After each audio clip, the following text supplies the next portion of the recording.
Story 1. The Loop on Highway 50. Robert Hayes had been driving long-haul trucks for 27 years, crossing every major highway in the continental United States multiple times over. At 52, he'd seen it all. Blizzards that shut down interstates, fog so thick you couldn't see your own hood, accidents that made him question humanity's right to operate vehicles. But nothing in those 27 years prepared him for what happened on Highway 50 in Nevada during May of 2023. Highway 50 earned its nickname, the loneliest road in America, honestly. Stretches of empty desert, towns separated by 70 miles of nothing, and a silence so complete it felt like driving through a vacuum. Robert had driven it dozens of times, usually enjoying the solitude. He'd leave Salt Lake City with a load of industrial equipment bound for Sacramento, cross Nevada's barren heart, and arrive 36 hours later. Simple, predictable, profitable. This trip started normally. Robert left Salt Lake at 4 a.m. on May 7th, his 18-wheeler loaded with drilling equipment for a construction company in California. The weather was clear, his truck was running smoothly, and he'd had a full night's sleep. By the time he crossed into Nevada around 10 a.m., he was making excellent time, the road stretching endlessly before him under a cloudless sky. The first sign something was wrong came around 2 p.m., somewhere between Ely and Austin. Robert had been driving for hours, the monotonous landscape creating that hypnotic state long-haul truckers know well. Not quite awake, not quite asleep, just existing in the perpetual present of the road. He was listening to a podcast about true crime when he noticed the mile marker, 167. Nothing unusual about that, except he was certain he'd passed mile marker 167 about 20 minutes earlier. He must have been mistaken, misremembered the number. He continued driving, watching the markers count upward, 168, 169, 170. The podcast continued its story about a serial killer in the Pacific Northwest. Robert's mind wandered, thinking about the Sacramento delivery, whether he'd have time to visit his daughter who lived in the Bay Area. Then he saw mile marker 167 again. Robert blinked, certain he'd misread it. But no, the sign clearly showed 167. He checked his odometer. He'd definitely driven at least 5 miles since the last time. He checked his GPS. It showed him on Highway 50, moving westward at a steady 65 miles per hour. But the mile markers said different. Over the next hour, Robert passed mile marker 167 4 more times. Each time the markers would count upward normally, 168, 169, 170, and then somehow loop back to 167. The landscape looked identical each time, same rocky outcroppings, same scrubby vegetation, same distant mountains. But that made sense on Highway 50, where monotony was the defining characteristic. What didn't make sense was the podcast. The episode about the Pacific Northwest serial killer should have ended after 45 minutes. But it kept playing, the same story, the same details, the same narrator's voice describing the same murders. When Robert checked his phone, it showed the episode restarting from the beginning every time he passed mile marker 167. He tried the CB radio. "This is Freight Dog 1 to any trucks on Highway 50 westbound. Anyone copy?" Static answered, then a voice. "Copy, Freight Dog 1. This is Silver Bullet eastbound, about 20 miles past Austin. What's your 20? Robert looked at the approaching mile marker. 167 again. "I'm between Ely and Austin. You coming up on mile marker 187? Long pause. "Negative, Freight Dog. I'm at mile marker 187 right now. You said you're between Ely and Austin? That's where I am. Should be seeing you any minute." But no eastbound truck appeared. Robert watched his mirrors, watched the road ahead. Empty. Just him and the endless repetition of mile marker 167. He tried calling his dispatcher. The phone rang and rang and rang. No voicemail, no answer, just infinite ringing. He tried his daughter's number, same result. He tried 911. The call wouldn't connect at all, just a message saying network unavailable despite his phone showing full signal strength. The sun hadn't moved. Robert realized that with sudden stomach-dropping certainty. It was still in the same position it had been at 2 p.m., hanging at the same angle, casting the same shadows. He checked his dashboard clock, 2:47 p.m. He checked his phone, 2:47 p.m. He watched the seconds tick by, 2:47:23, 2:47:24, 2:47:25, and then suddenly it was 2:47 miles again. Time was looping too. Robert pulled onto the shoulder, his heart pounding. This wasn't fatigue, wasn't hallucination. Something was fundamentally wrong with this stretch of highway. He got out of the cab, the desert heat hitting him like a physical force. The silence was absolute. No wind, no birds, no distant traffic sounds. Just silence so complete it hurt his ears. He walked to the mile marker and touched it. Solid metal, real and tangible. Mile marker 167. He looked back at his truck, its hazard lights flashing rhythmically. He looked ahead at the empty road, the heat shimmer making the asphalt look liquid in the distance. Then he saw it. Another truck about a mile ahead pulled onto the shoulder. Its hazard lights were flashing. Robert felt a surge of relief. He wasn't alone. Someone else was experiencing this. He climbed back into his cab and drove toward the other truck. As he got closer, details became clear. It was a freightliner, pulling a flatbed trailer loaded with drilling equipment covered by tarps. Just like his truck. Same model, same configuration, same cargo. When he got alongside it and looked into the cab, his blood turned to ice. The other truck was empty, but on the dashboard was a cell phone and taped to the steering wheel was a handwritten note. Robert stopped his own truck, walked to the abandoned freightliner and read the note. If you're reading this, you're in the loop too. I've been driving this stretch for 6 hours. Mile marker 167 over and over. Time resets every hour. The sun doesn't move. Nothing changes. I tried walking east, walked for 2 hours, and ended up back at my truck. I tried driving west as fast as the truck could go. Same result. This is my 4th truck. Every time I pass mile marker 167 for the 100th time, I reset, wake up back at the beginning of the loop. But my truck stays here as proof I was here before. I don't know what's happening. I don't know how to escape. If you find a way out, please tell someone about this. Tell them about Highway 50. Tell them about the loop. My name is Robert Hayes. Robert's hands shook as he held the note. His own name, his own handwriting. He ran back to his truck and checked the glove compartment where he kept a notebook. He wrote a note. This is my first time through. Just entered the loop. Time is 2:47 p.m., May 7th, 2023. He drove past mile marker 167 again, watching carefully. The landscape didn't change abruptly. It was subtle, like a film splice so smooth you'd miss it if you weren't watching for it. One moment he was passing marker 170, the next he was approaching 167 again. His dashboard clock showed 2:47 p.m. His note was gone from the glove compartment. Over the next subjective hours, though the clock never moved past 2:47, Robert experimented. He tried driving off-road. His truck would lose traction, start to slide, and he'd suddenly find himself back on the highway approaching mile marker 167. He tried stopping and waiting. After what felt like an hour of sitting still, he'd blink and find himself driving again, approaching mile marker 167. He tried destroying the mile marker itself, backing his truck into it. The post crumpled, the sign bent, and then the loop reset and it was intact again. He found more abandoned trucks. 7 of them total, all freightliners, all carrying drilling equipment, all with notes from Robert Hayes describing different stages of realization and desperation.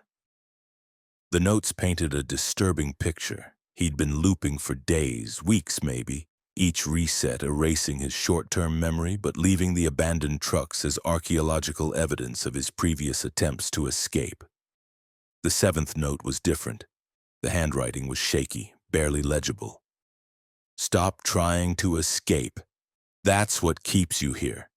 The loop feeds on intention, on the desire to move forward. I'm going to try something different. I'm going to accept it. I'm going to stop wanting to leave. Maybe that's the key. There was no eighth truck. Robert sat in his cab, surrounded by the evidence of his future failures, and made a decision. He stopped looking at the GPS, stopped checking the time, stopped paying attention to the mile markers. He just drove, letting his mind empty, accepting the road without question or desire to move beyond it. The podcast changed. Instead of looping, it continued to a new episode. The sun began to move, sliding perceptibly toward the western horizon. And when Robert looked at the next mile marker, it showed 168. He accelerated, not in panic but in careful hope. Mile marker 169, then 170. The clock showed 3:12 p.m. Time had jumped forward, but it was moving again. His GPS recalculated, showing him approaching Austin, Nevada. The CB radio crackled with normal traffic, truckers chatting about weather and way stations. Robert pulled into Austin just before 4 p.m., parked at a truck stop, and sat shaking in his cab for 20 minutes. He checked his logbook. It showed no gap, no missing time. According to every official record, he'd driven normally from Ely to Austin with no delays. But when he opened his glove compartment, he found a notebook that hadn't been there before. It contained 7 notes, all in his handwriting, all describing the loop from different perspectives and stages of desperation. The final note read, "If you're reading this, you escaped. But you'll never know how many times you looped before you learned to let go. The abandoned trucks are still there, somewhere in the desert. Echoes of the times you didn't make it. Drive carefully. Highway 50 isn't the only road with loops. They're everywhere, invisible until you're caught in them. And most people never escape." Robert finished his delivery to Sacramento 3 days later. He never drove Highway 50 again, routing around it even when it added hours to his trips. But sometimes, late at night on empty highways, he'd notice something. The mile markers seeming to repeat, the clock stuck on the same time, the landscape looking too familiar. And he'd have to consciously let go, accept the road without wanting to move beyond it before things would start progressing again. He never reported what happened. Who would believe it? But he started noticing reports. Truckers who disappeared on empty highways, found days later confused and dehydrated, claiming they'd been driving in circles, but their trucks showed hundreds of miles on the odometer. Were they caught in loops too? Had they failed to learn what Robert learned? Highway 50 is still there, still lonely, still stretching across Nevada's empty heart. And somewhere between Ely and Austin, in a stretch of road that doesn't quite exist in normal space-time, there are 7 abandoned Freightliner trucks, all carrying drilling equipment, all belonging to Robert Hayes. They're evidence of the loops he doesn't remember experiencing, the times he failed to escape, the iterations of himself that learned too slowly or not at all. If you drive Highway 50, pay attention to the mile markers. If you see the same one twice, stop trying to move forward, accept where you are. Let go of destination and desire. Because the loop feeds on intention, and the more you want to escape, the tighter it holds you.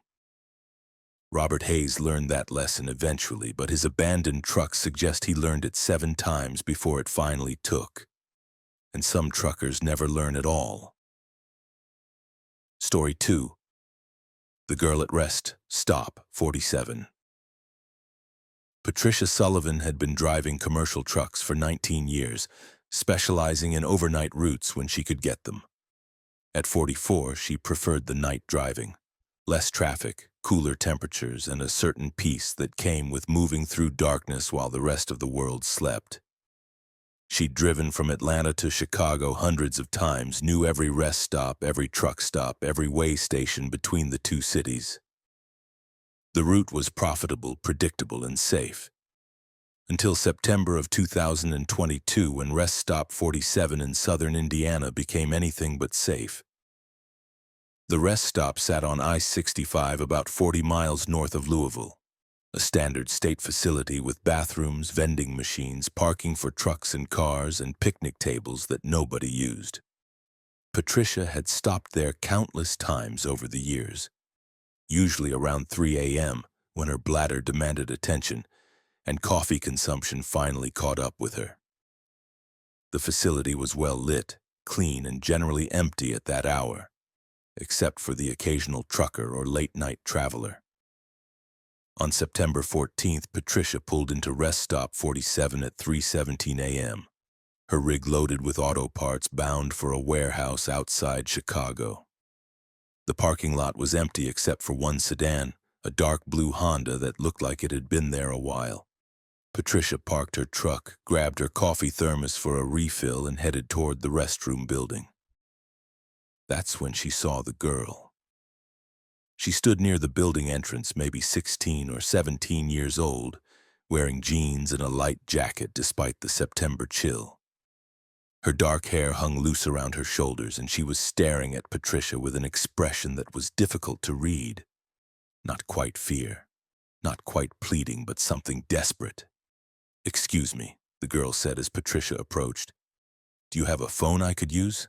Mine's dead and I really need to call my parents." Patricia's protective instincts kicked in immediately. A teenage girl alone at a rest stop at 3 a.m. was a situation that screamed danger. "Are you okay?" Patricia asked. "Do you need help? Are you in trouble?" The girl shook her head quickly. "No, no trouble. My boyfriend and I had a fight. He drove off and left me here. I just need to call my parents to pick me up." Patricia pulled out her phone, unlocked it, and handed it over. "Take your time. I'm just going to use the restroom, and then I can wait with you until your parents arrive if you want." The girl took the phone with a grateful smile. "Thank you so much. I really appreciate it." Patricia went into the restroom, used the facilities, refilled her coffee from the vending machine area. When she emerged 5 minutes later, the girl was gone. So was her phone. Patricia's first reaction was anger. She'd tried to help and gotten her phone stolen for the trouble. But then she noticed the Honda was still there and the girl was nowhere in the parking lot. Where could she have gone? The rest stop was surrounded by fields and trees, no nearby buildings, no place to disappear to that quickly. Patricia checked her truck, locked and untouched. She walked the perimeter of the building, calling out. Nothing. The girl had simply vanished, taking Patricia's phone with her. Cursing her own trusting nature, Patricia got back in her truck. She'd report the theft at the next truck stop and deal with replacing her phone later. The delivery schedule didn't allow time for police reports at 3 a.m. She was pulling back onto I-65 when she noticed something on her passenger seat. Her phone. The same phone she'd just given to the girl, now sitting exactly where Patricia always kept it during drives. She pulled onto the shoulder immediately, picked up the phone with shaking hands. Same case, same crack in the screen protector, same background photo of her daughter. Her phone. But she'd given it to the girl. She'd watched the girl take it. Patricia sat there for 10 minutes trying to make sense of it. Finally, she convinced herself she'd been confused, had absent-mindedly grabbed her phone back without remembering. Night driving could do that. Create false memories, make you uncertain about recent events. She merged back onto the highway and continued north. 2 weeks later, Patricia's route brought her through I-65 again, same overnight schedule. She told herself she wouldn't stop at Rest Stop 47, would push through to the next facility. But her bladder and coffee dependency had other ideas. At 3:17 a.m., she pulled into the same parking lot. The dark blue Honda was there. Same spot, same car. looking exactly as it had 2 weeks earlier. And standing near the building entrance was the girl. Same jeans, same light jacket, same desperate expression. Patricia's skin prickled. This wasn't possible. Same girl, same location, same time. She considered driving away, but something made her park and approach. Professional concern, or maybe the need to understand what was happening. The girl spoke before Patricia could. "Excuse me, do you have a phone I could use? Mine's dead and I really need to call my parents." The exact same words, the exact same tone. Patricia felt like she was watching a recording, a scene being replayed with perfect precision. "We've met before," Patricia said carefully. "2 weeks ago, right here. You borrowed my phone." The girl looked confused. "No, I've never seen you before. I've been waiting here for hours. My boyfriend and I had a fight and he drove off. I just need to call my parents." Patricia studied the girl's face. She wasn't lying. Her confusion was genuine. She truly didn't remember their previous encounter. Or maybe it hadn't been a previous encounter. Maybe it was the same encounter, somehow repeating. "What's your name?" Patricia asked. Sarah Mitchell. Please, can I use your phone?" Patricia made a decision. She pulled out her phone, but this time she didn't hand it over. "I'll call your parents for you. What's their number?" Sarah recited a number. Patricia dialed it, put the phone on speaker. It rang once, twice, and then a man's voice answered. "Hello? Mr. Mitchell?" Patricia said. "Your daughter Sarah is at rest stop 47 on I-65, about 40 miles north of Louisville. She needs someone to pick her up." Long silence. Then, "Who is this? This isn't funny." "Sir, I'm with your daughter right now. She says her boyfriend left her here and—" "My daughter is dead." The man's voice was flat, emotionless. "Sarah died 8 years ago. She was 17. And before you ask, yes, she died at a rest stop on I-65. The police said it was her boyfriend, but they could never prove it. Now stop calling this number with your sick jokes." The line went dead. Patricia stared at the phone, then at Sarah, who stood there looking confused and young and very, very real. "What did he say?" Sarah asked. "Is he coming to get me?" Patricia's mind raced. 8 years ago. Sarah Mitchell, 17 years old, died at a rest stop. This rest stop, it had to be. And now here she was, or something wearing her appearance, repeating the same scene, asking for the same help, trapped in the moment before her death. "Sarah," Patricia said gently, "what year is it?" "It's 2014, September 14th. Why?" Patricia's delivery was in 2022. September 14th, 2014. That would have been 8 years ago, almost to the day. "Sarah, I need you to listen to me carefully. You're in danger. Your boyfriend, where did he go?" "He drove off. We had a fight about... I don't remember what. He got mad and just left me here, but he'll come back. He always comes back. I just need to call my parents while I wait for him." "He's not coming back, Sarah. You need to get away from here. Come with me. I'll drive you home anywhere you want to go." But even as Patricia said it, she knew it was futile. Sarah wasn't really here, not in any way that mattered. She was an echo, a recording, a moment preserved and replaying in an endless loop. And Patricia was witnessing it, interacting with it, but unable to change the outcome that had already happened 8 years ago. Sarah shook her head. "I can't leave. What if Jason comes back and I'm not here? He'll be so mad. I just need to call my parents." Patricia tried for 20 minutes to convince Sarah to leave with her. But the girl refused every time, always circling back to the same concerns. Jason might return. Her parents needed to know where she was. She couldn't just leave. Finally, reluctantly, Patricia returned to her truck. She sat in the cab watching Sarah through the window. The girl stood near the building, occasionally checking the parking lot, clearly waiting for someone. Patricia couldn't leave her there, couldn't just drive away from what was essentially a ghost trapped in the moment before her murder. At 3:47 a.m., another vehicle pulled into the rest stop. A pickup truck, dark-colored with tinted windows. It parked near the Honda and a man got out. Young, maybe early 20s, moving with aggressive confidence. He walked straight to Sarah.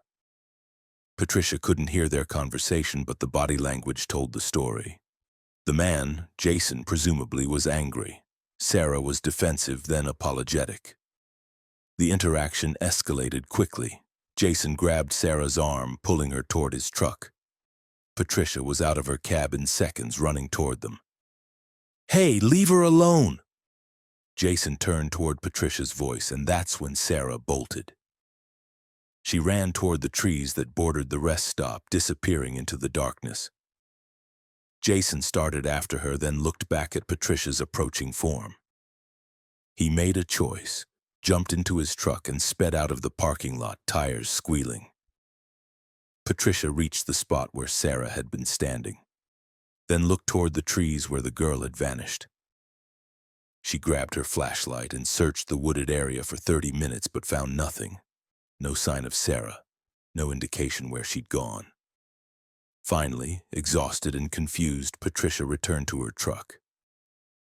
As she was climbing into the cab, she noticed something tucked under her windshield wiper. A piece of paper, folded. She opened it. "Thank you for trying. But I'm already dead. I've been dead since September 14th, 2014 at 3:53 a.m., when Jason caught me in the woods and killed me. My body is buried about a quarter-mile north of the rest stop, near a fallen oak tree. The police never found it.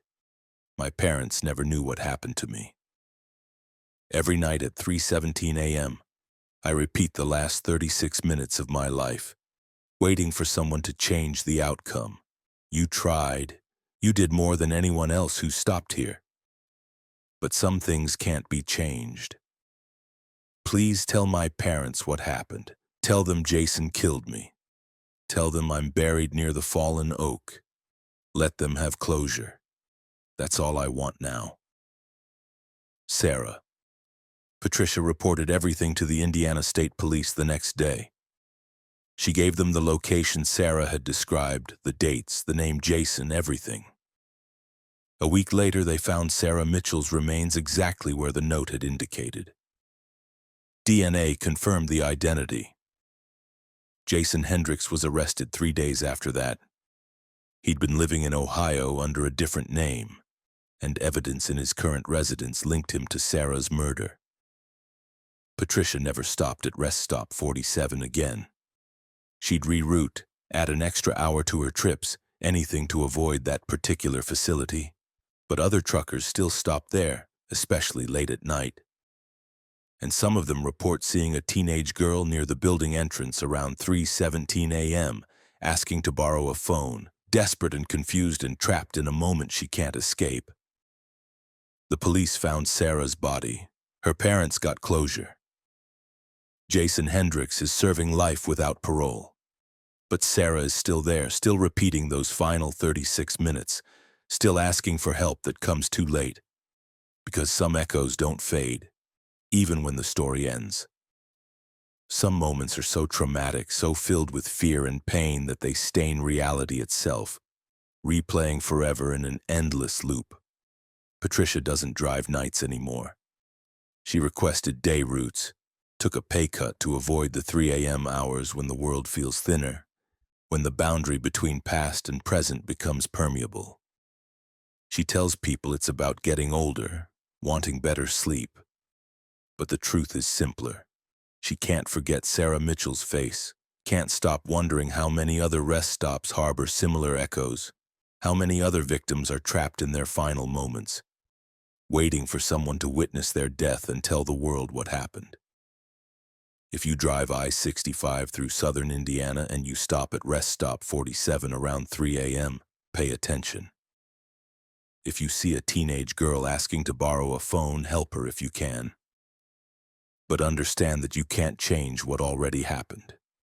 You can only witness it, document it, and make sure the world knows the truth. That's all Sarah wants now. That's all any of them want.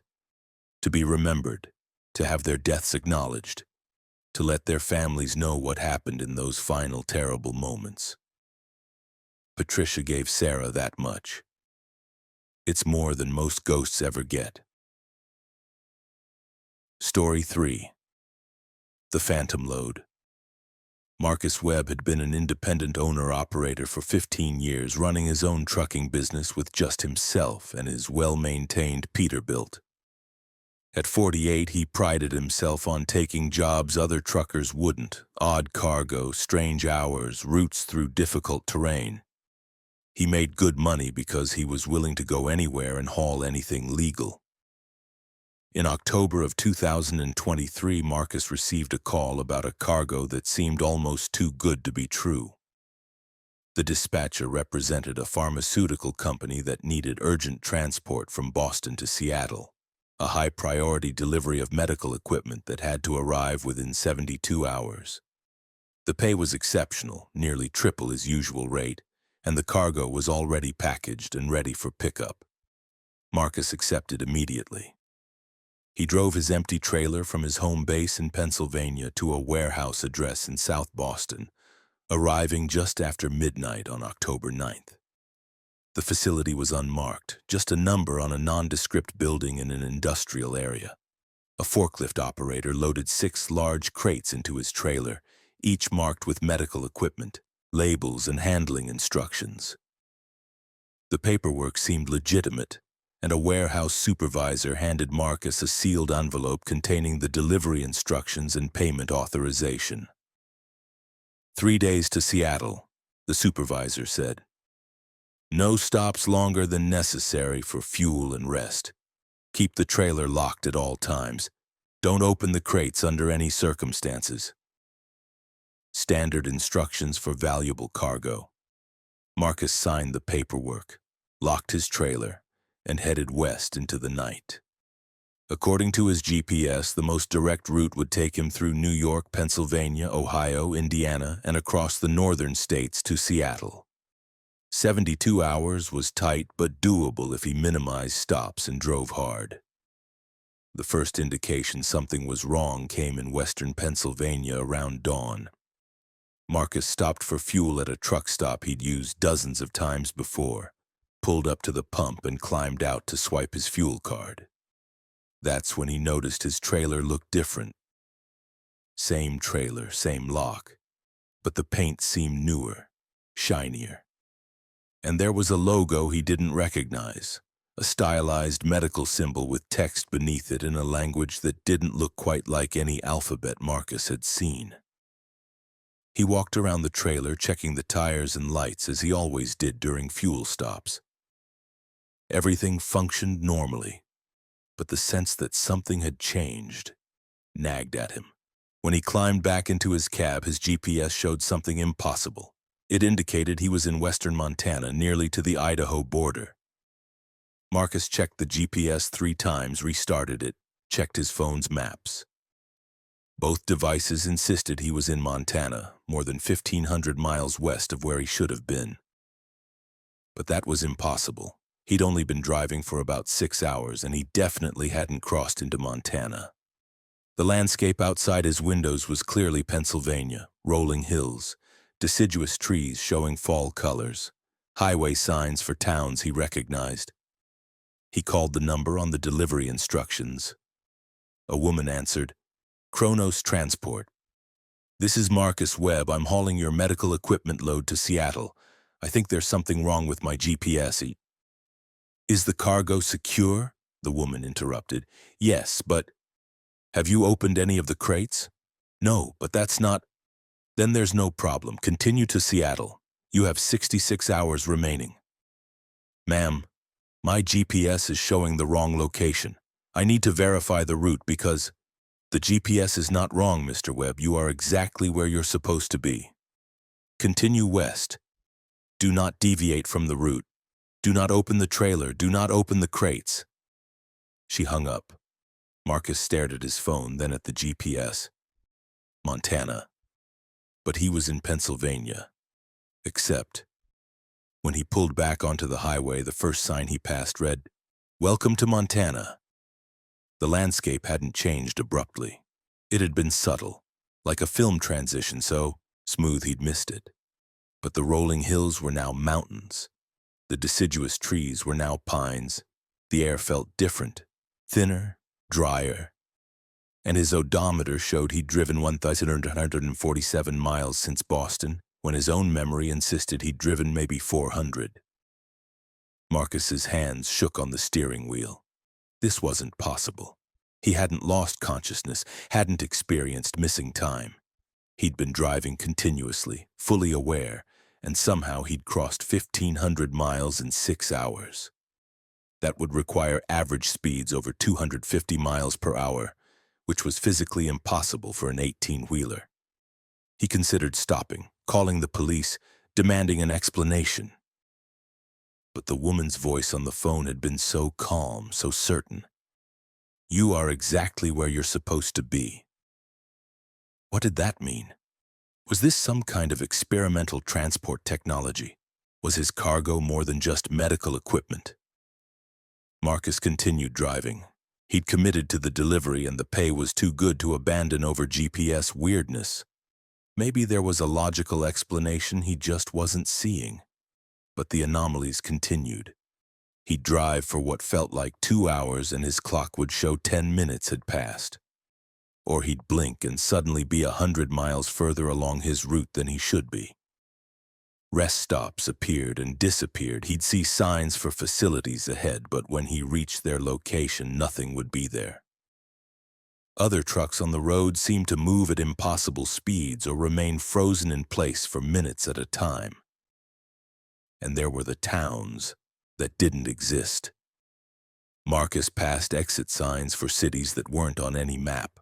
Crossroads Junction, Temporal Falls, Junction Point. The names themselves felt wrong, too generic, like placeholders. When he tried to take an exit toward one of these towns, his truck simply wouldn't turn. The steering wheel would lock, and he'd find himself continuing straight on the highway despite his efforts to exit. On day 2, somewhere between Montana and Idaho, according to his GPS, though Marcus had no clear memory of the transition between states, he stopped at a rest area to sleep. He set his phone alarm for 4 hours, crawled into his sleeper berth, and closed his eyes. He woke to pounding on his door. Marcus bolted upright, disoriented. Light streamed through his windows. Bright afternoon sun, not the dark early morning he'd gone to sleep in. He checked his phone. 2:37 p.m. He'd slept for 17 hours, not 4. But he felt like he'd only closed his eyes for minutes. The pounding continued. Marcus opened his door to find a highway patrol officer staring up at him. "License and registration, sir." "How long have you been parked here?" I laid down for a nap around 10 p.m. What time is it now?"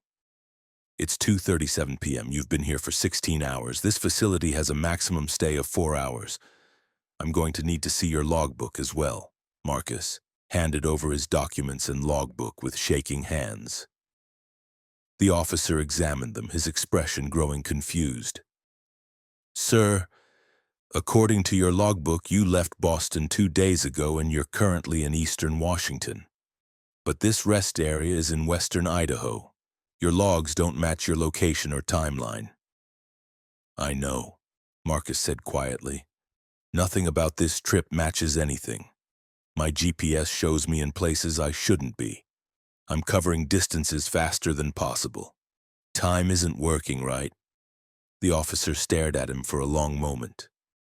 "Have you been using drugs or alcohol, Mr. Webb?" "No, sir. I'm completely sober, but something is very wrong with this cargo run." The officer walked around Marcus's truck, examining it with his flashlight, even in broad daylight. When he returned to the cab, his expression had changed, less suspicious, more disturbed. "Mr. Webb, I'm going to be straight with you. Your trailer, it's flickering. I watched it for 5 minutes while you were getting your documents.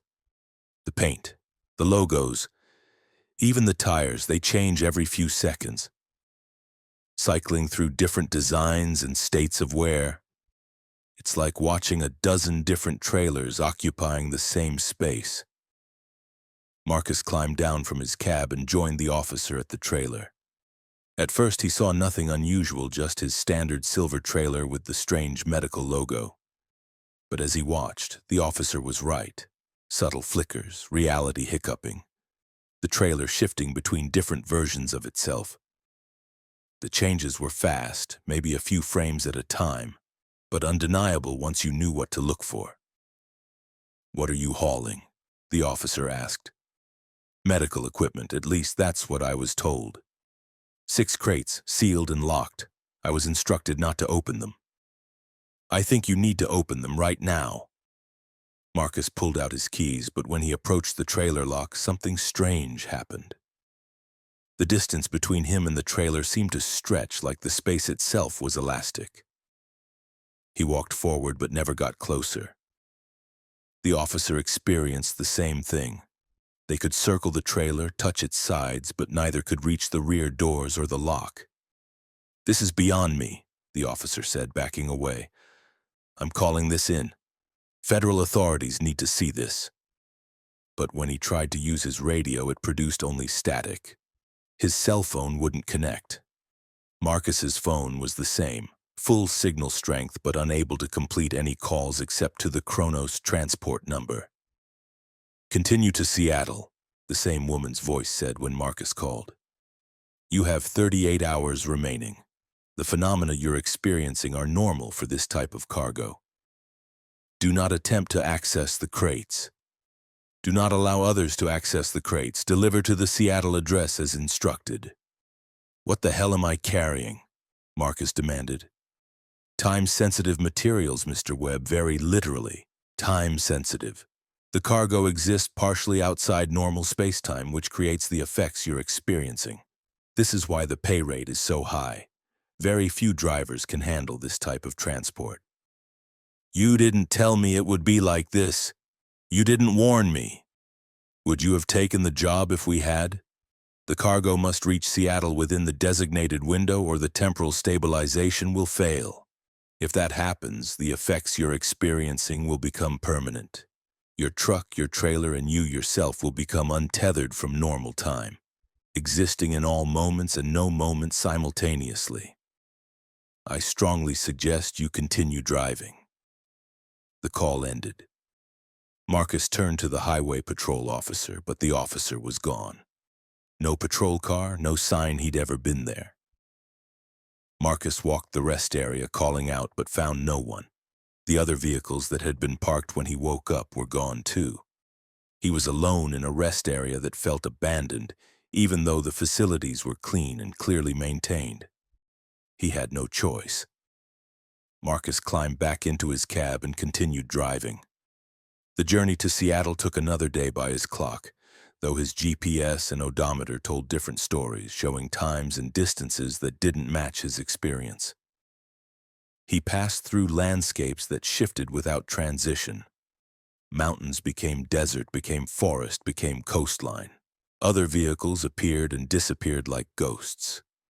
The sun moved erratically across the sky, sometimes racing, sometimes frozen in place. When Marcus finally reached the delivery address in Seattle, a warehouse even more nondescript than the Boston pickup location, he'd been driving for what felt like 3 days. His logbook and GPS insisted it had been 68 hours, well within the 72-hour window. Workers unloaded his trailer with specialized equipment, the 6 crates glowing faintly as they were carried into the facility. A supervisor handed Marcus a payment card loaded with his fee, triple his normal rate as promised, plus a substantial bonus for temporal displacement hazard. "What was I carrying?" Marcus asked. The supervisor smiled. "Honestly, we don't fully understand it ourselves. Experimental medical equipment that exists in multiple time frames simultaneously. It's being developed for surgical procedures. Allows doctors to attempt operations in parallel temporal streams, choosing the outcome with the best results.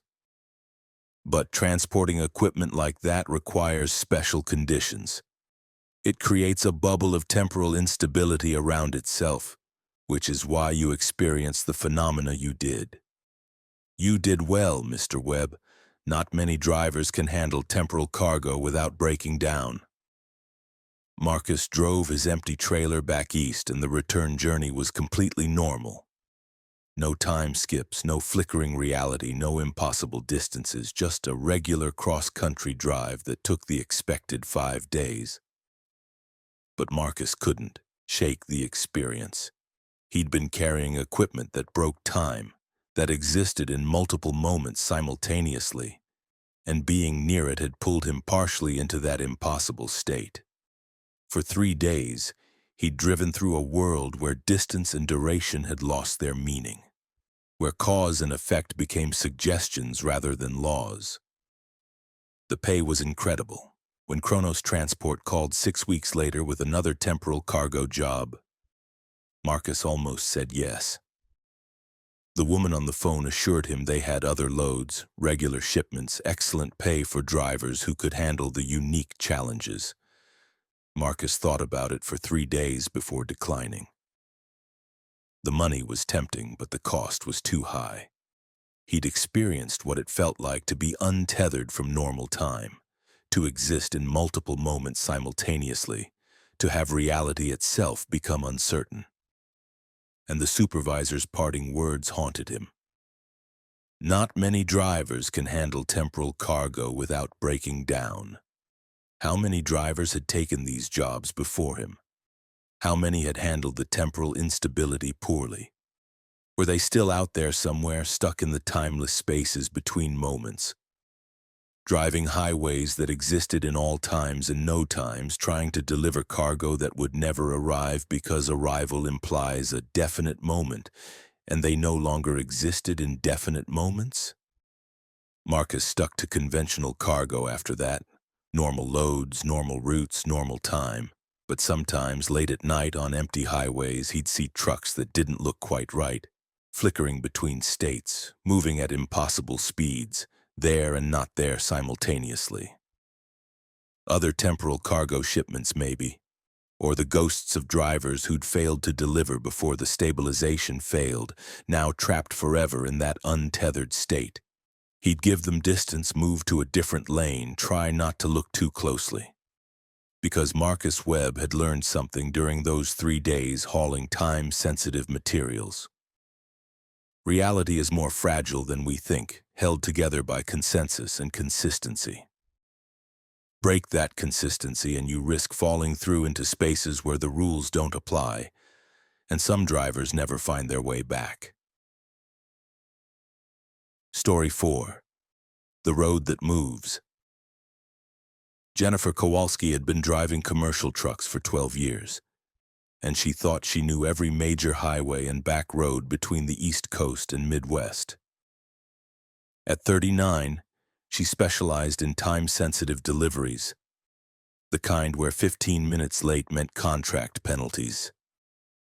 She was fast, efficient, and prided herself on always finding the quickest route, which is how she discovered the road that shouldn't exist. It was November of 2023, and Jennifer was running a load of electronic components from Pittsburgh to Detroit with a tight delivery window. Her usual route took her through Ohio on I-80, but traffic was backed up due to an accident. Sitting still while her delivery window evaporated wasn't an option. Jennifer pulled up her navigation app and requested alternate routes. The app suggested several options, all adding time. But then a new route appeared, a state highway designated as SR 403 that would save her 45 minutes. Jennifer didn't recognize the number, but the app showed it clearly. A 2-lane road cutting through rural northwestern Ohio, connecting directly to her destination. She took the exit toward SR 403 and immediately noticed something odd. The road was in perfect condition, smooth asphalt with fresh line paint, but there were no signs indicating the state route number, no mile markers, no reference posts, nothing identifying it as SR 403 or any other designation. Just a road curving gently through farmland and patches of forest. Jennifer's navigation showed her making good time, staying on course. But the landscape felt wrong. The farmhouses were too uniform, like someone had copied and pasted the same structure every half-mile. The few trees she passed were identical in size and shape, planted in perfect geometric intervals. And there was no other traffic. No cars, no trucks, no farm equipment. Just Jennifer's rig moving through a landscape that looked real but felt like a stage set. She'd been driving SR 403 for maybe 20 minutes when she noticed the road ahead was shifting. Not dramatically, but the curves weren't quite where her memory insisted they should be. A bend that had curved left was now curving right. A straight section had developed a hill that definitely hadn't been there a minute ago. Jennifer slowed, watching carefully. The road was changing as she drove it, reconfiguring itself like something alive. But her GPS insisted everything was fine, that she was on course, making excellent time. She tried to turn around. There was a clear area ahead where she could safely maneuver her 18-wheeler to reverse direction. But as she approached, the clear area shrank, narrowed, until there was no room to turn. The road had closed the option, keeping her moving forward. Jennifer grabbed her CB radio. "This is Roadrunner 6 to any trucks in northwestern Ohio. Anyone copy?" Static, then a response. "Copy Roadrunner 6. This is Big Blue heading south on 75. What's your location?" "I'm on State Route 403, just west of..." She checked her GPS. "I'm showing just west of Route 75, but I don't see any intersection." Long pause. "Roadrunner 6, there's no State Route 403 in Ohio. Are you sure about that designation?" Jennifer looked at her navigation app. The route was still there, SR 403 clearly labeled. "My GPS shows it. 2-lane state highway running east-west through farmland. I've been driving Ohio for 20 years and I've never heard of SR 403. What's the last confirmed road you were on?" "I-80 took an exit near..." Jennifer tried to remember the exit number, but the memory felt slippery, uncertain. "I took an exit onto this route maybe 30 minutes ago. Can you get to I-75? If you're west of it, like you say, just head east and you'll hit it." But there was no way to head east. The road only went forward, curving and reconfiguring, but always moving in the same general direction. Every potential intersection or turnoff would appear ahead, then dissolve as Jennifer approached, leaving only the continuation of SR 403. She drove for hours. According to her GPS, she should have reached Detroit long ago. The navigation showed her position moving, the destination getting closer. But the road continued endlessly, the same uniform farmhouses and geometric trees repeating like a looping background in a cartoon. Jennifer's fuel gauge showed 3/4 full, though she'd been driving hard for what felt like 5 hours. Her trip odometer showed 87 miles since the last reset, but she definitely traveled much further. Time and distance were becoming unreliable, measurements losing their meaning on a road that refused to end. She saw another truck ahead, first traffic she'd encountered since entering SR 403. Jennifer accelerated, desperate to reach another person, to confirm she wasn't hallucinating this impossible highway. But the distance between her truck and the one ahead never closed. She could see it clearly, maybe 200 yards up the road. But no matter how much she accelerated, the gap remained constant. Then she noticed the other truck looked exactly like hers. Same Kenworth model, same paint scheme, same trailer configuration. She grabbed binoculars from her cab and focused on the other truck. The license plate was visible. Same state, same numbers as her truck. She was looking at herself somehow ahead on the same road she was currently driving. Jennifer slammed on her brakes and the truck ahead mimicked her movements exactly with zero delay. Not following her actions, simultaneous with them. She swerved right and the truck ahead swerved right at the same instant. They were the same truck, observed from different points on a road that had somehow looped back on itself. Her CB radio crackled. Roadrunner 6, this is Big Blue. I've been monitoring your channel. You've been transmitting for 6 hours. Are you okay? 6 hours? Jennifer checked her clock. 2:17 p.m. She'd entered SR 403 around 1:30 p.m. It's only been 47 minutes. Negative, Roadrunner. I first heard from you at 8:23 a.m. It's now 2:17 p.m. You've been on this road for nearly 6 hours, repeating the same updates about your location every 47 minutes. Jennifer's blood went cold. I don't remember. I only called out once. I've only been driving for 47 minutes. You're stuck in some kind of loop. Every 47 minutes you call out, we have this conversation, and then you go silent until the next cycle. This is my 4th time talking to you. Jennifer checked her logbook. The last entry showed 8:23 a.m., the time she'd apparently first called on the CB. But she had no memory of previous conversations, no awareness of looping. To her experience, she'd been on SR 403 for less than an hour. How do I get out? She asked. I don't know. The other 3 times we've talked, I've given you directions, suggested routes, told you to stop and wait for help. But then you go silent and the loop resets. You don't remember any of those attempts. Jennifer looked ahead. The road continued its endless configuration, and the truck that was also her truck maintained its fixed distance ahead. What if I don't move? What if I just stop right here and refuse to drive?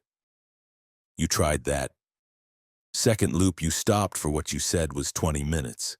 Then you said the road was moving beneath your truck, carrying you forward even though you weren't accelerating. You couldn't escape the forward motion. Jennifer tested it. She shifted into neutral and took her foot off the accelerator. The truck continued forward at a constant speed, as if the road itself was a conveyor belt. When she engaged the brake, the pressure had no effect. Her truck kept moving. It's happening now, she told Big Blue. I can't stop. The road is carrying me.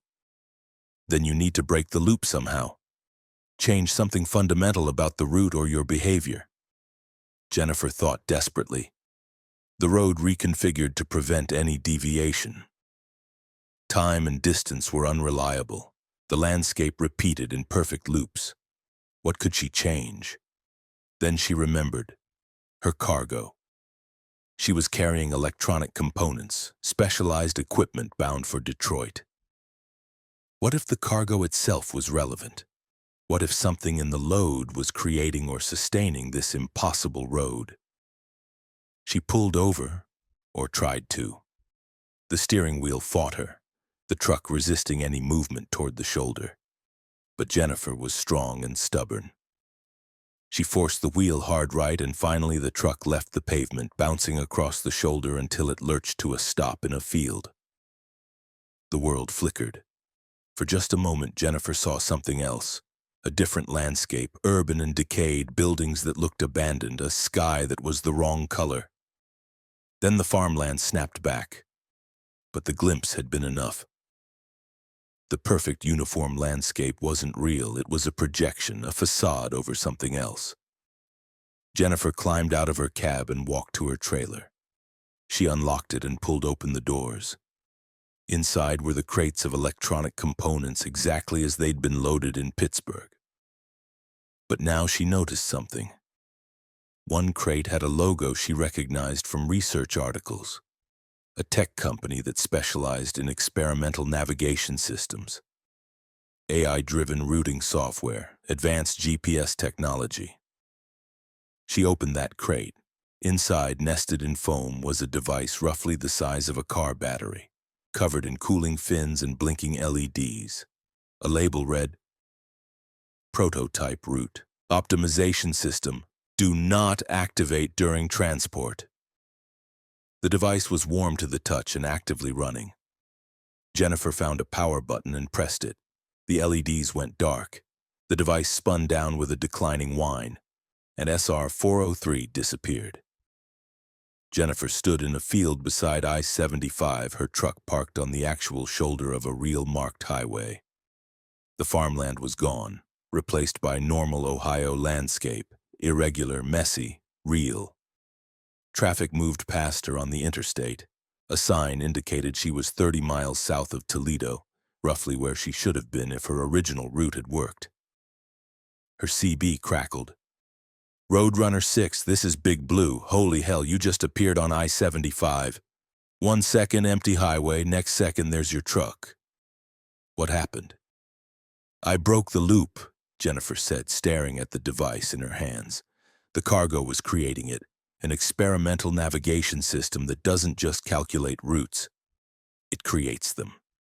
It was projecting a road into existence, trying to optimize my delivery route by literally bending reality to create the shortest path. She called her dispatcher and explained the situation. The electronics company sent a hazmat team to collect the device, which had apparently activated spontaneously during loading. A company representative explained that the prototype was designed to use quantum routing algorithms that manipulated probability fields to create optimal transit paths. In theory, it could reduce delivery times by ensuring ideal conditions. In practice, it created roads that existed outside normal space-time, trapping travelers in loops when the system couldn't properly calculate an exit path. "You're the fourth driver this has happened to," the representative admitted. "The first 3 are still missing. We've been tracking their GPS signals, but they're somewhere, in roads that exist but don't exist. The system created routes for them and couldn't delete the constructs afterward. They're still driving, still trapped, until we figure out how to collapse those probability-generated highways." Jennifer delivered her load 17 hours late, paying massive contract penalties. But she didn't care. She'd escaped a road that was actively trying to trap her, that would have kept her in a 47-minute loop until she ran out of fuel or food or sanity. The electronics company recalled all prototypes of the route optimization system. But Jennifer knows that 3 drivers are still out there, still trapped on roads that shouldn't exist, driving loops that reset every few minutes or hours, probably unaware they're even looping. Their GPS systems show them making progress toward destinations they'll never reach, because the roads they're traveling exist in probability spaces disconnected from normal reality. Jennifer doesn't haul electronic cargo anymore. She requests agricultural products, construction materials, anything except technology. Because she learned that the roads we drive aren't as solid as they seem. They're agreements, consensuses that distance and destination and travel time mean specific things. Break that consensus with technology that thinks it can optimize reality itself, and you create roads that exist in quantum superposition. There and not there simultaneously, leading everywhere and nowhere. And once you're on those roads, there might be no exit at all. Story 5. The Voice on Channel 19. Raymond Tucker had been a long-haul trucker for 31 years, and his CB radio was his constant companion.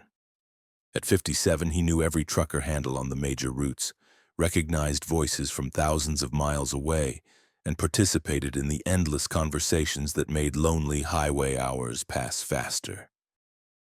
Channel 19 was the standard, where truckers exchanged traffic information, weather warnings, speed trap locations, and casual banter that created community among people who might never meet face to face. In March of 2024, Raymond was running his usual route from Houston to Minneapolis, loaded with petroleum products, and listening to the familiar chatter on Channel 19. He was somewhere in Missouri pushing through the night shift when a new voice broke into the usual traffic. "This is Ghost Rider calling for any truck northbound on 35. I've got an emergency. Need help immediately. Anyone copy?" The voice was male, young, with an edge of panic that cut through the usual casual tone of CB communications. Raymond keyed his mic. "This is Big Ray, northbound 35 in Missouri. What's your emergency, Ghost Rider?" "Thank God. Big Ray, I'm about 10 miles ahead of you. My truck is losing control, steering is gone, brakes are barely responding. I'm trying to slow down, but the transmission cut off, replaced by static, and then a sound that made Raymond's skin crawl. The unmistakable noise of a massive collision, metal tearing and glass shattering, followed by silence. "Ghost Rider, do you copy? Ghost Rider, respond!" Raymond called into his mic. No answer. Raymond immediately grabbed his cell phone and called 911, reporting a possible accident ahead on I-35. He described what he'd heard, gave his approximate location, and increased his speed despite the risk, scanning the highway ahead for signs of wreckage. But he found nothing. 10 miles of highway, then 20, then 30. No accident, no debris, no emergency vehicles responding to a crash. Raymond stopped at the next rest area and called 911 again. The dispatcher checked. No accidents reported on I-35 in Missouri. No other calls about incidents in the area. No evidence of the collision Raymond had heard. Confused, but unable to do more, Raymond continued his route. He chalked it up to strange radio phenomena. Maybe he'd picked up a transmission from a different highway, or heard a scene from a trucker movie somehow broadcast on Channel 19. But the voice had sounded so real, so genuinely terrified. 3 nights later, Raymond was on the same route, same stretch of Missouri highway around the same time, approximately 1:30 a.m. The CB came to life with the same voice. "This is Ghost Rider calling for any truck northbound on 35. I've got an emergency, need help immediately. Anyone copy?" Exactly the same words, same inflection, same panic. Raymond grabbed his mic. "Ghost Rider, this is Big Ray. I copy your emergency. What's your exact location?" "Thank God. Big Ray, I'm about 10 miles ahead of you. My truck is losing control, steering is gone, brakes are barely responding. I'm trying to slow down, but..." Again, the transmission cut off. Again, the horrible sounds of collision and destruction. Again, Raymond searched the highway ahead and found nothing. This time, Raymond recorded the transmission on his phone. He had proof now this wasn't imagination or random radio noise. Someone or something was broadcasting a repeated distress call on Channel 19, the same call, ending in the same crash. Raymond researched when he reached Minneapolis. He combed through news archives, trucking accident databases, anything that might explain Ghost Rider's call. Finally, he found it. An accident report from March 17, 2014, exactly 10 years earlier. A trucker named Michael Rhodes, CB handle Ghost Rider, had died in a single-vehicle accident on I-35 in Missouri. His truck had experienced catastrophic brake failure, and he'd lost control attempting to slow down. The accident report noted that Rhodes had been transmitting on Channel 19 calling for help when the crash occurred. The accident had happened at 1:33 a.m. on March 17, 2014. Raymond checked his phone recording, 1:33 a.m., March 17, 2024. Exactly 10 years to the minute, Raymond had heard a ghost, a recording of Michael Rhodes's final moments preserved somehow in the electromagnetic spectrum, replaying on the anniversary of his death. It should have been impossible, but Raymond had the evidence on his phone, and he knew what he'd experienced. He expected that to be the end of it.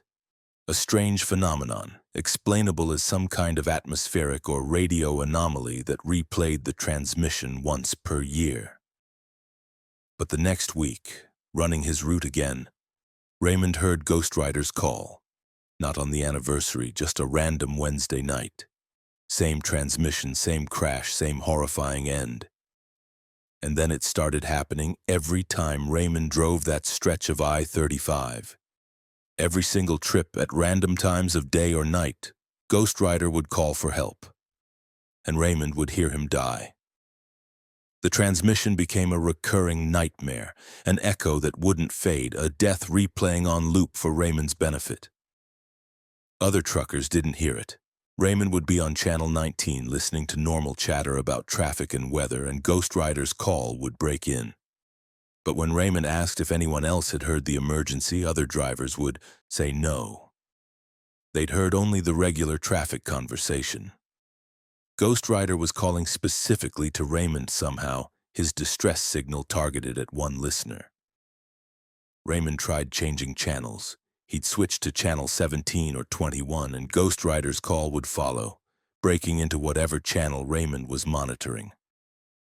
He tried turning off his CB entirely, but then his truck radio would activate by itself, tuning to channel 19, and Ghost Rider's voice would pour through the speakers. The content of the calls started changing.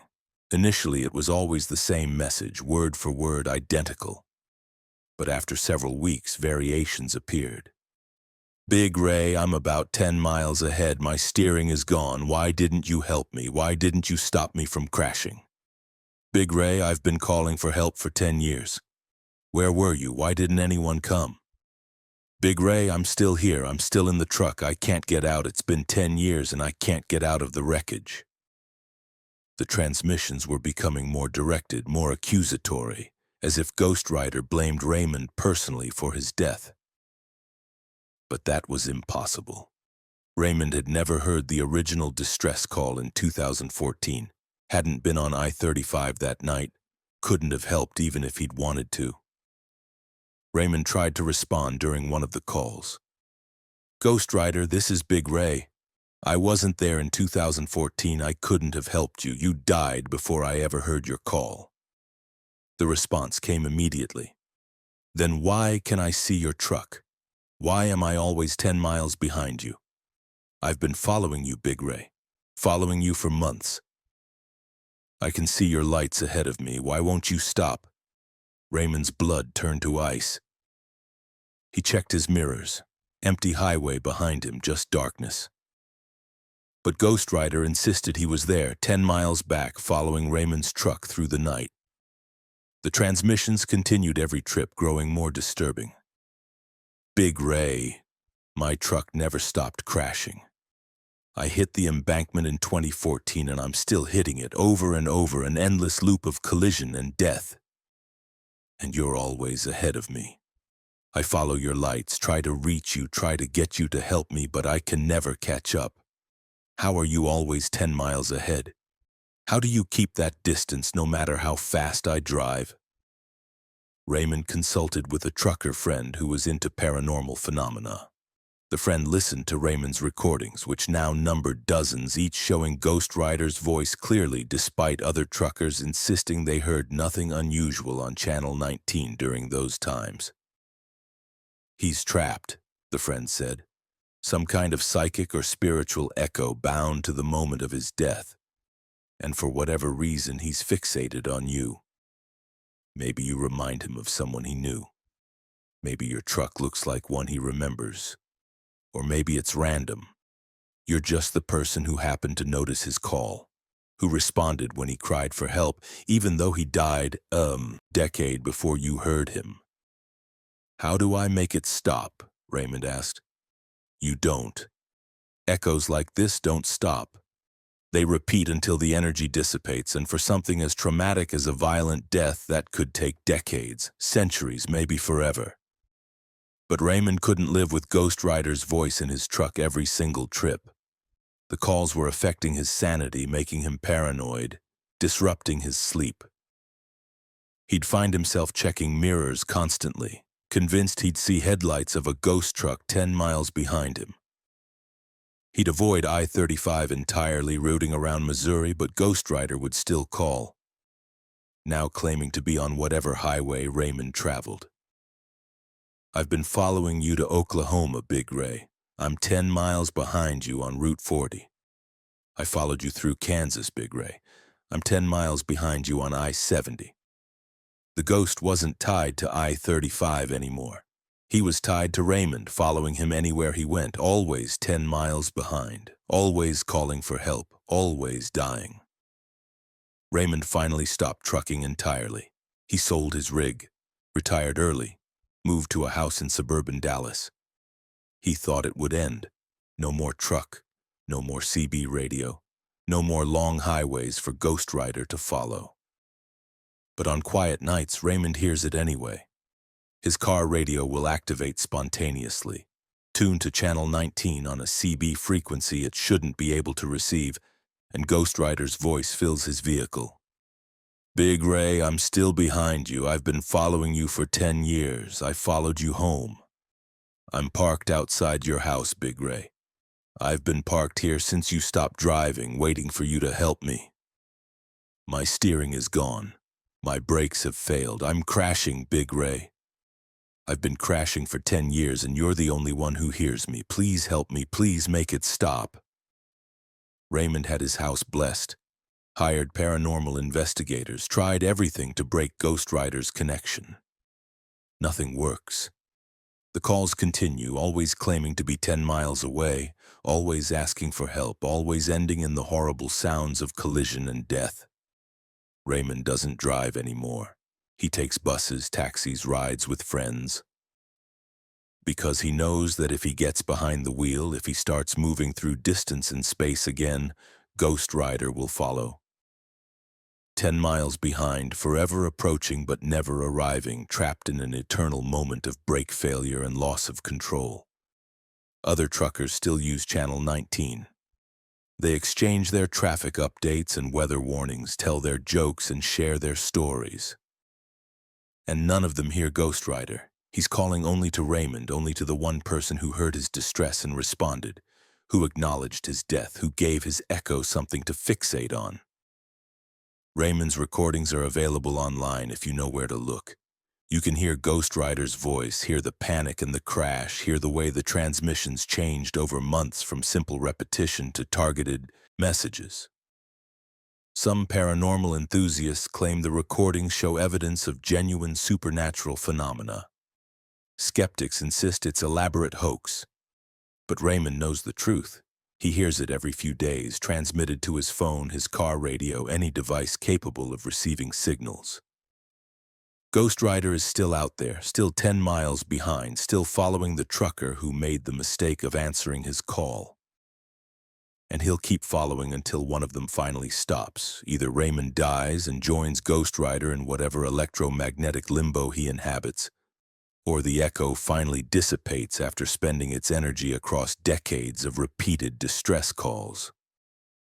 Until then, if you're on I-35 in Missouri around 1:33 a.m. on March 17th, listen to Channel 19.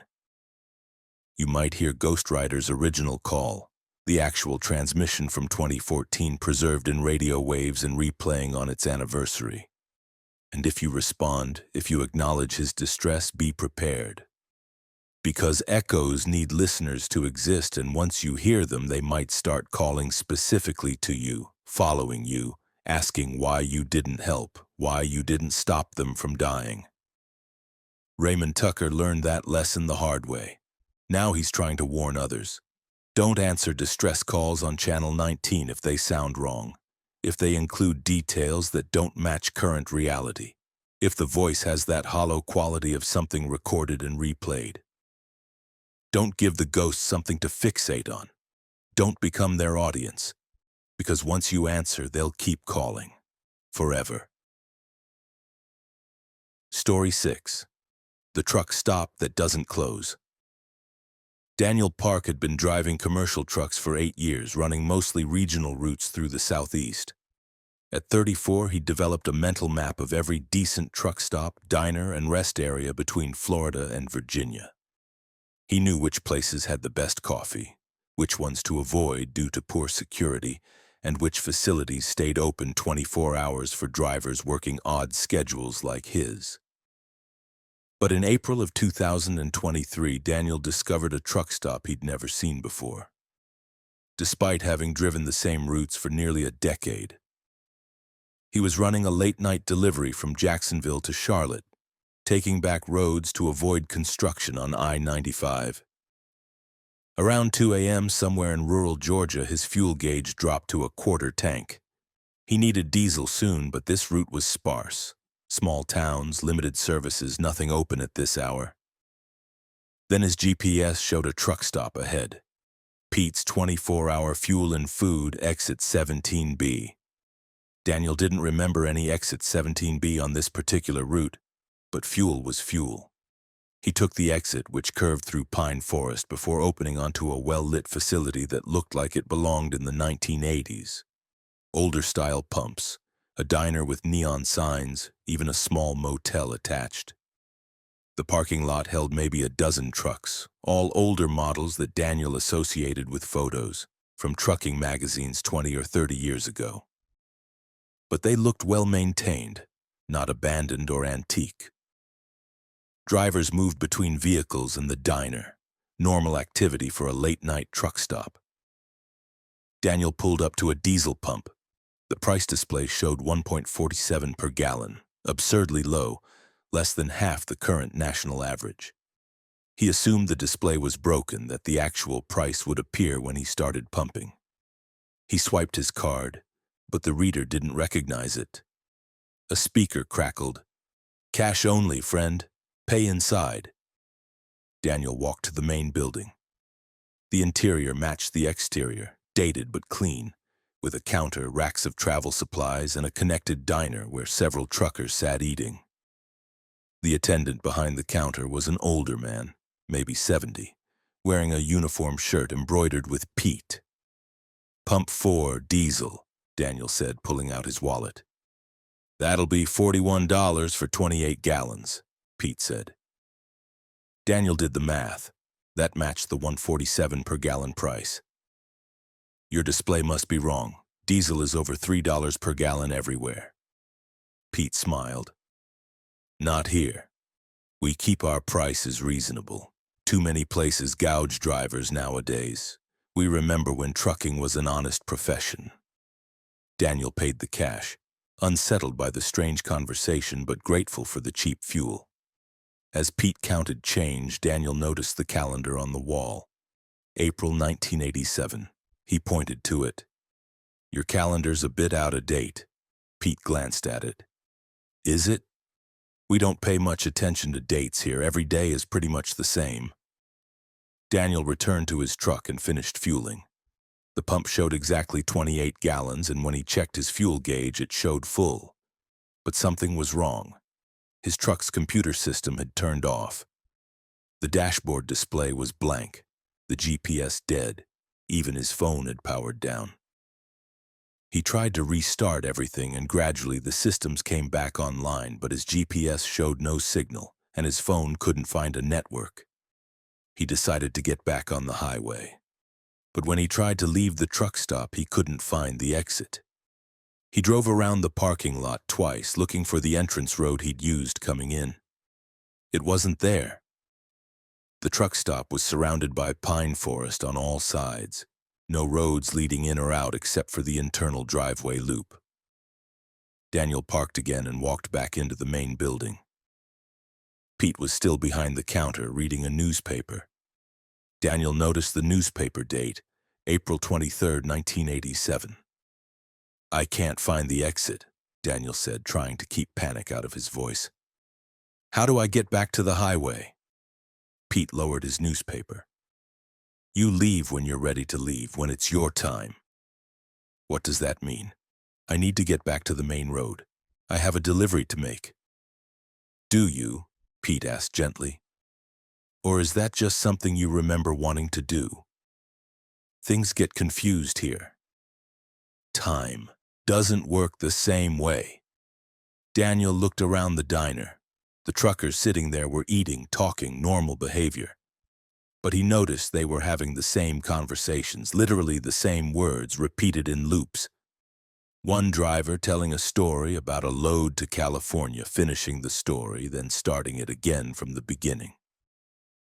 Two drivers discussing weather, reaching the end of their conversation, then starting over with identical opening lines.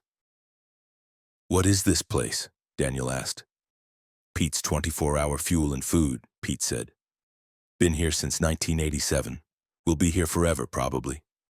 We serve drivers who need a stop, a break, a moment outside of the endless road. Some folks stay a few hours, some stay longer. I don't want to stay. I want to leave. Now." Pete nodded sadly. "Most folks do at first. But leaving isn't as simple as driving away. You have to understand where you are, what brought you here. Daniel spent the next several hours trying to escape Pete's truck stop. He drove his truck through the pine forest, crashing through undergrowth, but no matter which direction he went, he'd emerge back into the parking lot. He tried walking, hiking for what felt like miles through the trees, but always found himself back at the truck stop. He tried staying in his truck, refusing to interact with the facility, but time seemed to freeze. Hours would pass with no change in darkness, his watch stuck on 2:47 a.m. Finally exhausted and terrified, Daniel returned to the diner. Pete was there, as always, reading his 1987 newspaper. "Why can't I leave?" Daniel asked. "Because you're not sure you want to," Pete said. "This place exists for drivers who are caught between routes, between destinations, between decisions. You're here because some part of you needed to stop, needed to step out of time for a while." "That's insane. I don't need to stop. I have a delivery." "What were you thinking about right before you saw the exit for this place?" Pete interrupted. Daniel thought back. He'd been driving, tired, thinking about his route, and what? The memory was slippery, hard to focus on. He'd been thinking about something important, something that made him question whether he wanted to continue driving, whether the delivery mattered, whether any of it mattered. He'd been thinking about quitting, about how tired he was, how lonely the road had become, how he wasn't sure he wanted to be a trucker anymore. He'd been thinking that he wanted to just stop, to exist in a moment outside of deadlines and schedules and endless highway miles. "This place responds to that desire," Pete said quietly. "It's a truck stop for people who want to stop but don't know how. Time doesn't pass here. Pressure doesn't exist here. You can stay as long as you need until you're ready to make a decision about your future." "What about them?" Daniel pointed to the truckers in the diner, still repeating their conversations in perfect loops. "They're still deciding. Some of them have been here for decades, in their subjective experience. Others will leave tomorrow. There's no rush. That's the point." Daniel looked at the truckers more carefully. Some seemed content, relaxed, enjoying their eternal break from the road. Others looked hollow, trapped, aware they were in loops but unable to break free. "I don't want to stay," Daniel said firmly. "I don't want to become like them." "Then decide," Pete said. "Decide what you want, not what you think you should want, not what others expect. Actually decide." Daniel sat in the diner for what might have been hours or days. Time had no meaning at Pete's. He thought about his life, his career, his loneliness and exhaustion, and he realized he had been in a loop even before arriving here, driving the same routes, having the same thoughts, existing in a repetitive cycle that he'd convinced himself was living. "I want to leave trucking," Daniel said finally. "I want to go home, find a different career, stop running endlessly from place to place." Pete smiled. "Now you can leave." The exit appeared. Daniel could see it clearly now. The road leading out through the pine forest back to the highway. He walked to his truck, started the engine, and drove toward the exit. As he passed Pete's building, he looked back. The facility was fading, becoming translucent, and the parking lot held fewer trucks than before. By the time he reached the tree line, Pete's 24-hour fuel and food had disappeared entirely. Daniel emerged onto the highway, same stretch he'd been on before the detour. His GPS showed 0 missing time. The entire experience at Pete's had occupied no time at all in the normal world. But his fuel gauge showed full, and his odometer showed an extra 28 gallons consumed. He completed his delivery to Charlotte, then drove home to Jacksonville. He gave notice to his trucking company, enrolled in community college courses, and started building a life that didn't revolve around endless highway miles. But sometimes Daniel wonders about the truckers still at Pete's, still caught in their loops, still unable to decide whether they want to leave or stay.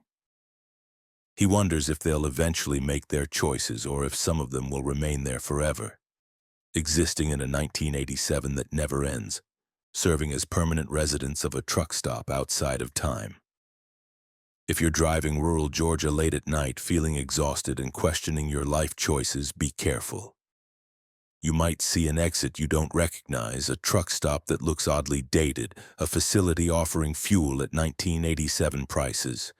And if you enter Pete's 24-hour fuel and food, understand that leaving might require more than just getting back in your truck. It might require finally making the decisions you've been avoiding. Finally admitting what you actually want from life. Most drivers never see Pete's. But those who do are the ones who need to stop, who need a moment outside of time to figure out their path. The truck stop appears for them, offers them a space to think, and then releases them when they're ready. Or keeps them forever if they never become ready. Daniel made his choice. He left. But he knows that Pete's is still there, still existing in its eternal 1987, still waiting for the next driver who needs to stop but doesn't know how. And he wonders if someday, in some future moment of crisis or confusion, he might see that exit again. Might be offered another chance to step outside of time. He hopes he won't take it. Once was enough. Once taught him that some breaks are traps and some stops last forever. Story 7. The Hitchhiker Who Won't Leave. Thomas Mitchell had been a long-haul trucker for 22 years, and he'd learned early never to pick up hitchhikers. It was company policy, insurance liability, and common sense. The road was dangerous enough without adding unknown passengers to the mix. But in February of 2024, Thomas broke his rule, and he's been paying for it ever since. He was running a load from Phoenix to Denver, taking I-17 north through Arizona on a cold February night. Around midnight, somewhere between Black Canyon City and Cordes Junction, Thomas saw a figure on the shoulder, thumb out, the universal sign of a hitchhiker. He drove past. His rule was absolute, but something made him check his mirrors. The figure was a woman, maybe 30s or 40s, wearing a light jacket insufficient for the near-freezing temperatures. And she was just standing there, not on the shoulder anymore, but in the middle of his lane, directly behind his truck, not moving as the taillights illuminated her. Thomas hit his brakes, heart pounding. A person standing in the highway at night was a death sentence. He pulled onto the shoulder, grabbed his flashlight, and ran back to check on her. But the highway was empty. No woman. No evidence anyone had been there. He searched for 10 minutes, calling out, checking both shoulders and the median. Nothing. Finally convinced he'd been seeing things, tired eyes and night shadows, Thomas returned to his truck. He climbed into the cab, secured his door, and was reaching for the gear shift when he heard a voice from the sleeper berth behind him. "Thank you for stopping." Thomas spun around, flashlight aimed at the back of his cab.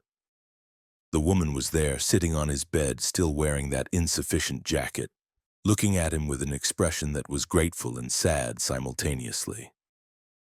"How the hell did you get in here?" Thomas demanded. His doors had been locked. He was certain of it. "You stopped for me," she said. "That's how. People who stop, who see me, they let me in. Not physically, but in other ways. Get out of my truck, right now." The woman didn't move. "I can't. I've been trying to leave this highway for 17 years. I died here February 14th, 2007, hit by a truck that didn't stop, didn't even slow down. I've been trying to get a ride ever since, trying to get away from this stretch of road." Thomas's skin crawled. The woman looked solid, real, three-dimensional. But there was something off about her. She didn't cast shadows quite right, and the temperature in his cab had dropped dramatically. "I don't believe in ghosts," Thomas said. "I don't care what you believe, I'm here. And now that you've stopped, now that you've acknowledged me, I can ride with you. Finally. After 17 years of standing on this highway, I can leave. Thomas tried to grab her, to physically remove her from his truck. His hands passed through her like she was smoke. She looked at him sadly. "I'm not really here. Not in a way you can touch. But I'm here enough to ride with you to finally get away from the place where I died." Thomas called the police, tried to report an intruder in his truck. But when the officer arrived and searched the cab, he found nothing. No woman, no sign anyone had been in the sleeper berth. The officer gave Thomas a suspicious look, asked if he'd been drinking, and eventually left after Thomas passed a sobriety test. But the woman was still there. Thomas could see her, could hear her, even though she was apparently invisible to everyone else. "Please," she said quietly. "Just drive. Take me away from here, that's all I want." Thomas didn't know what else to do. He resumed his route, heading north toward Flagstaff. The woman sat in his passenger seat. She'd moved from the sleeper berth without him seeing the transition, and looked out the window like a normal passenger enjoying the landscape. "What's your name?" Thomas asked, unsure if he was experiencing hallucination or genuinely talking to a ghost. Amanda Price. I was 41 when I died. I was driving home from Phoenix to Flagstaff and my car broke down. I was standing on the shoulder calling for a tow truck when an 18-wheeler drifted into the shoulder lane. The driver never saw me. I've been told they never even knew they hit someone." "I'm sorry," Thomas said, and was surprised to find he meant it. "I don't want sympathy, I just want to leave. I've been trapped on that 5-mile stretch of highway for 17 years, appearing to drivers at night trying to get someone to stop. Most drive right past. A few see me and pull over to check, but when they can't find me, they leave. You're the first person who actually let me into your vehicle. I didn't let you in. You just appeared. Because you stopped. Because you cared enough to check if I was okay. That's the same thing as letting me in, spiritually speaking." They drove through the night and Amanda talked. She described her life before death, her family, her regrets and hopes. She told Thomas about being stuck in a loop, appearing every night on the highway, watching thousands of trucks pass by, being invisible to almost everyone. She tried to leave the highway on foot but couldn't. The curse or echo or whatever it was kept her bound to the stretch of road where she died. Thomas listened, and gradually he began to believe her. Amanda knew too many details about trucking, about the highway, about the years since 2007 to be a hallucination. She described events she'd witnessed from the highway.